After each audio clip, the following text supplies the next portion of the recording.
Hello everyone and thank you for coming back to yet another episode of The Glove and Paradigm. I am your host Peter aka LPD8 Dubuque, and this week is going to be another fun week for me because I'm going to be covering a pretty much well asked question from a lot of newcomers, and that is pretty much just the pros and cons of each chip type. Now, first things first, I would like to thank everybody on Reddit and on Facebook and on my Discord chat who have all participated in the subject matter and actually given me their input on what they think when it comes to these different chip types, which I'll get into in a little bit. I just want to thank everyone who's been participating and listening to the show. Highly appreciate all of you guys. If it wasn't for you guys, I really wouldn't have much material to work with, and pretty much just pulling stuff out of the air, just trying to make a thought on subject matters. So thank everyone for helping me out. Now let's just get right into it. So there are two different chip types out there right now, right? So you got your programmers or your programmables. I call them programmers because I think programmables is just too much coming out of the mouth. So I figure shortening it to programmers would help. And then you also have your bulb chips. Now, I'm pretty sure you can pretty much speculate which one does what. I'm not really going to have to go into and break down which chip does what and all that jazz, right? So there are your two different chip types right there, or your programmers and your bulbs, and each of them actually have a lot of good perks for them, as well as some of them have a couple of deficits when it comes to them. So we're first going to work on to the programmers chips, and then we're going to move the bulbs, and then I'm pretty much just going to wrap it up from there and give you guys some ideas of what to look for when you're trying to decide your chips, right? So let's go with the programmers. So there's two major benefits when it comes to your programmers. Okay, the first pro, and it's pretty much just encompasses anything that you can think of that is a positive for a chip, especially when it comes to programmers. It's just the versatility. You have a wide color palette, you have a wide flash pattern palette, you have multiple sets of modes that you can program into it. You can go anywhere from 1 to, I've seen some have 14, I've seen some with 8, some with 6. Commonly, you probably see anywhere from 4 to 6 when it comes to the programmers. There's just so many things you can actually do with programmers now that I can't sit there and just list every single little thing. It's all just encompassed into the term of versatility. What else can you expect? It has everything you need in one little chip. And thus pretty much going to the second pro is just being one of your best investments. Main reason is because you have a whole swath of different chip types all compacted into one single chip. So that makes it your best investment because you only need to buy one set of chips, and you pretty much have a whole swath of different opportunities and configurations at your disposal. That's why it makes it your best investment, because you only need to buy those chips once. You only need to really buy any new batteries or gloves if you need them. That's pretty much your two major points when it comes to programmers. Now, the cons is kind of a different situation because it's not necessarily consistent with these cons, but you will find these as time goes on when you buy different sets of chips. Over time I've seen so many people report issues that they have with their programmers, and to put it simply, when you have an issue like that with your programmers, just get in contact with the company that you purchased them from, and most likely, depending on the chip, it will have a warranty of some sort, and they'll just simply replace that chip for you with no extra charge. Maybe charge you for the shipping, but I usually don't see that anyone really actually saying that they've been charged shipping just to get a replacement. So as much as people have issues with them, it's usually can be fixed by customer service. So just keep that in mind when you look at these cons. So the first con that a lot of people always tell me is the quality consistency. When you get a set of your chips, maybe one chip actually has a couple issues with it, as everything else is totally fine. One of the things that I always have to tell people when it comes to really just manufacturing, there's always, as I was told in the military, being in the Signal Corps, the mantra was you're always going to have a bit error rate. Now, I'm not going to go into a huge amount of detail about bit error rate, but when it comes to data being transferred and transmitted, there's always going to be one extra little bit that gets corrupted or disrupted in some sort or becomes an error. and it's nearly impossible to remove any errors that would happen during data transfer, right? That's basically the whole idea. So when it comes to manufacturing, I always have that idea in my head that you can have 100,000 chips being produced within hours, and you're probably going to have one out of those 100,000 chips have a problem with it. And that's just the natural bit error rate. That's just something I have accepted that will always happen. Regardless of any situation, you will have a bit error rate somewhere in reality. Okay, so I'm hoping that wasn't too convoluted, but if you kind of follow me on that, it will make sense. So yeah, quality consistency is a minor issue. Usually if you have a chip that has some major fault with it, you can just get in contact with the company you purchase it from, and they're going to work with you to get it fixed. But that is something that a lot of people have marked as one of the cons for programmers.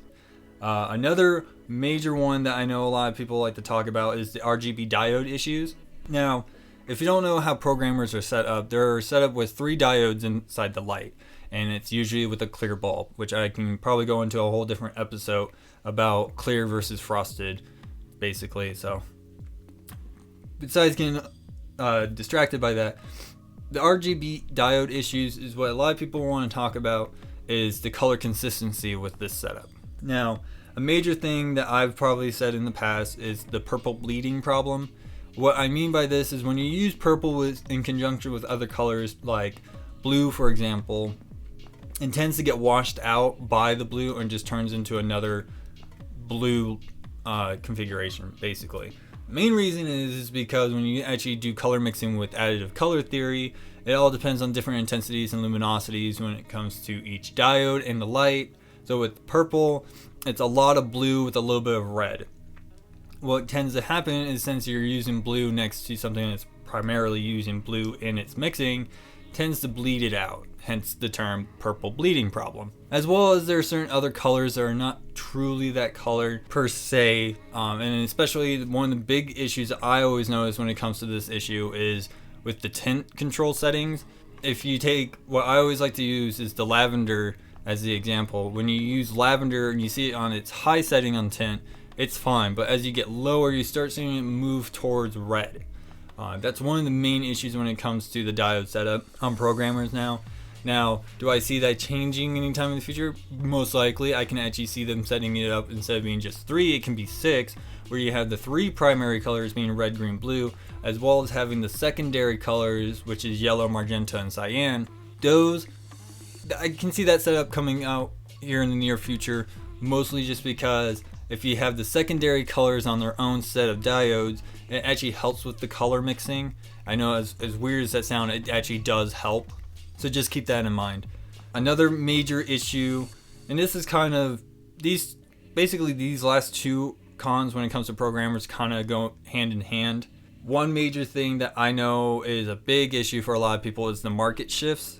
Now, what I mean by market shifts is usually, the best example I can always tell, and I know a lot of people have said this, is like, let's just say you bought like the newest, hottest thing right off the manufacturers, and it's like the best thing that's on the market right now, the newest thing, and you invested so much money into it, and then 2 weeks later you find out that a new product's being released and it's going to be better and make whatever you just purchased obsolete, quote unquote. That's a feel bad moment. That happens to a lot of us. I will even say in my own experience that's happened to me when I actually buy when I finally got my hands on the Chroma control, not Chroma controls, the Chroma 24s, the Chroma controls came out. So, I know how it feels. I will admit that, granted, even when the Chroma controls came out, I was a little disappointed because I already spent the money on the Chroma 24s. However, my mom, being the best mom ever, purchased the controls for me for a Christmas present.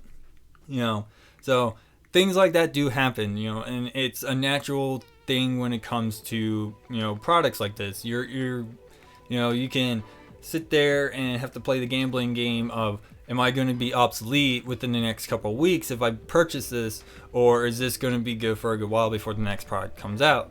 Now, I'm not saying that every new product that comes out is always better than the last one. That's what they strive to do, but sometimes it's just they go into a different direction to bring out a whole different product to cater to a whole different demographic.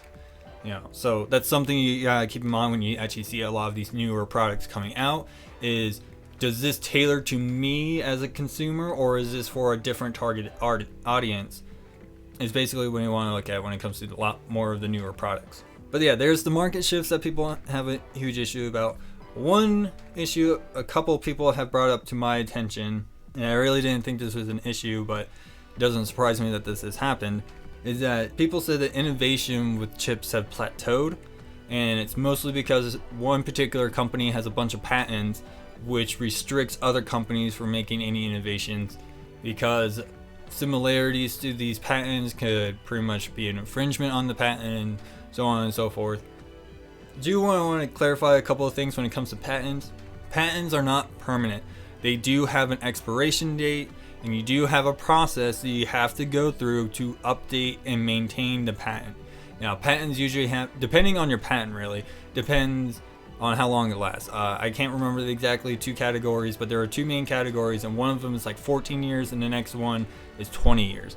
And I know there's a certain window that you have to hit to renew it, otherwise it's just gonna expire. So I totally understand where a lot of people are saying that innovation has plateaued and kind of have this little bottleneck situation where not new things can come out, because you're kind of having to play the metaphorical landmine field to actually come out with new products, from what I've been told. So those are your pros and cons for programmers, okay?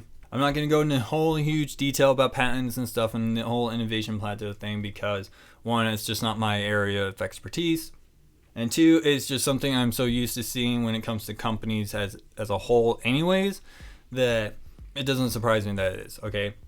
And what do I mean by being not so surprised about companies being like this?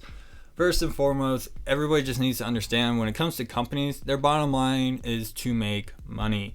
No matter how you want to feel about it, even if it's a moral dilemma for yourself or for the community, the bottom line is the company wants to make money, and they're going to do what they need to do to make the money, okay? I've seen it so many times before with Wizards of the Coast. I've seen it so many times before with Konami. I've seen it with 4Kids Entertainment. Thank God they're no longer a company, because they're probably one of the most shadiest people I've ever seen, ever, when it came to any products, really. So, I'm not going to delve into much more of that. I'm just saying, if you're so surprised that companies act this way, then your scope on reality, especially when it comes to companies, is very, very narrow. Alright, moving on to bulbs. Now, when it comes to bulb chips, there are certain aspects that just, depending on how you feel, are going to be much more beneficial for you than programmers will be. Now, there are pretty much four major pros when it comes to bulbs, alright? First things first, when it comes to bulbs, the one thing that bulbs has over programmers that I don't ever see programmers possibly breaking or beating out bulbs is color supremacy. Now, I know I've already described this in a previous episode, but I'm going to reiterate it again. When it comes to the bulb lights, the diodes in the lights are coated with the appropriate color to be used. So for example, purple, white, green, the diodes are going to be coated in purple and white and green. Okay, that's why you get so vibrant colors out of bulb chips. It's because they're specifically designed like that. Now, keep in mind when it comes to bulb chips that their tints are going to look different than when you program it into a programmer, because one, it's doing color mixing on the programmer, not the bulb, and two, bulb chip bulbs are usually frosted, so it helps with the color blending and diffraction. Okay, do I see programmers ever getting to that point where it's better? It's possible. It's just one of those things that you need to innovate, in my opinion. But other than that, I don't think bulbs are ever going to lose in that battle when it comes to color supremacy. They're just the color vibrancy out of bulbs are so much better. The purple is so much richer. You don't have that purple bleeding problem. You don't have any of these misconstrued things. Like, you don't have any issues with your color consistency even when your batteries are dying because of how the diodes are set up. Okay. Another huge pro is the unique flashing patterns that bulb chips actually have. Now, I know there's a lot of discontinued ones out there that I really wish they weren't discontinued, but they are. And they actually have flashing patterns that programmers don't have. And there's no real good way to replicate those flashing patterns Like, trust me, I've tried so many times with trying to replicate a pulse on a chroma, and it just did not work. Okay, so that's one of the things that bulbs have. They just have more unique flashing patterns. Is it because they are able to fit more complex ones in there? Who knows? I would say so, but I'm not an official engineer, so I can't professionally say that, you know. Bulb rarity is a third one. Now, I know a lot of people are going to think that's also a con, which it can be, but you can find very unique bulbs with very unique colors, color configurations, all that jazz that you don't really are able to replicate with programmers as well. And again, that comes with the whole red, green, blue diode issue, blah, blah, blah, blah, blah, you know, all the stuff I'm pretty much just repeating from the previous stuff. And then you have modding or modifications. Now, this is one of those things that I know a lot of people are talking about in terms of a perk, but the controversy, I guess, when it comes to modifications on bulb chips is that a lot of people want to keep that a secret. So whatever modifications that they made on their chips, they kind of want to keep it a secret, so their chip's very, very, very unique. Now, modding's more of a new thing when it comes to bulb chips, so does it mean that it's already, you know, established? No, there's so many more innovations that people can do with modifications that, and unless you actually are very skilled in modifications, you know, it's going to be actually kind of hard to find the tools you need to actually do so, because a lot of the glovers that do modifications want to keep that to themselves as a secret. Now, there are people in forums who are willing to help you and teach you how to modify your lights, but it will require some dedication in actually finding that, okay? Do I have any information on that? Unfortunately, no. I feel like I will get the information as soon as possible if I can actually find somebody who's willing to allow me to release a tutorial on a simple modification for your lights. That would be great. However, in time we should find out, okay? Okay, so there are your pros for bulbs, and here are the major cons when it comes to bulbs. Now, I'll even tell you from my own experience, when I first started gloving, bulb chips were the thing. There were programmers out there, but they weren't as advanced as they are now, okay? If I actually remember correctly, the only one that I can remember when I first started was the IMAX, and then slowly actually had some other ones pop up, like the OSMs kind of came out of nowhere. The Bit 2 from OMG lights were programmer ones, but they weren't as programmable as they are, like how they are now. So, like the Bit 2 had a set number of color combinations that were already pre-programmed in. So if you wanted to try to program your own set of colors, you couldn't. Now you can, but back then you couldn't. So I've had plenty of experience with bulb chips, and I have plenty of experience with the programmers. One of the major cons that come from having bulb chips is the bulb collecting and / storage. Now, what I did back in the day when I was actually collecting a good amount of bulbs and stuff is I would actually go to these smoke shops to buy a decent sized little gram bags, as they call them. And I would buy the size that you can actually fit 10 light bulbs in it, pre-cut, just letting you know, so I can store them properly. I can actually write a label on them to tell me what kind of lights they are. I can fit them all in there, and I can put it into a tackle box. You know, that's one of the things I did as form of storage. Now, do I recommend everyone using gram bags to store all your light bulbs? No. I have a very interesting story about that, which I'll probably do on a later episode, more like a Q&A type deal, but it's not a very well recommended thing to do. The only reason I did is it helped keep them clean, it helped keep them together, so I didn't have any issues of like grabbing a couple of lights and then falling into the next category, and then me having to figure out which light is which. So I can totally understand that the collection and storage to be an issue, especially if you're somebody like me who likes to collect. So the other thing about bulb chips that's probably a major con, especially nowadays, is the limited chips and the quality control issues that happen with them. So, you know, LED Gloves actually has a couple chips out there. I think the Neo Nano is what it's called.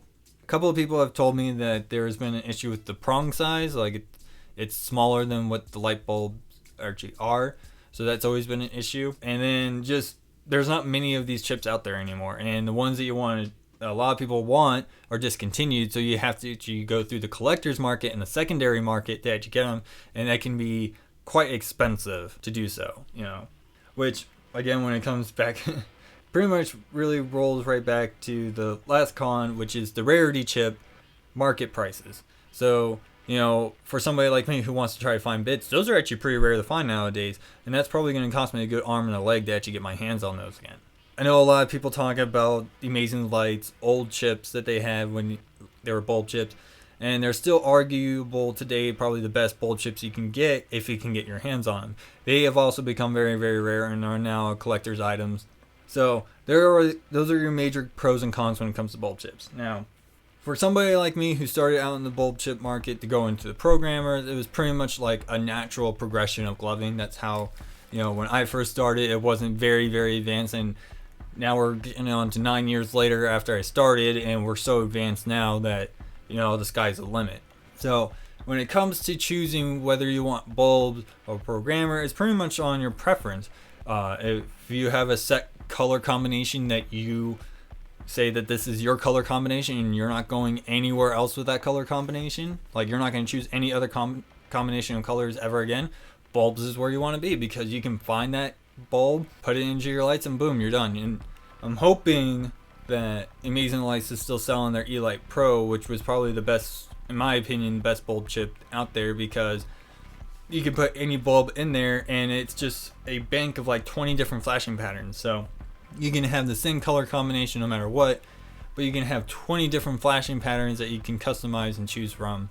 I don't know if they still make it anymore. I couldn't find it on their website, so I'm guessing it's discontinued. I wish they would bring it back, just because it was the most versatile thing you can do with bulb chips right there is E-Light Pro. But I'm kind of digressing.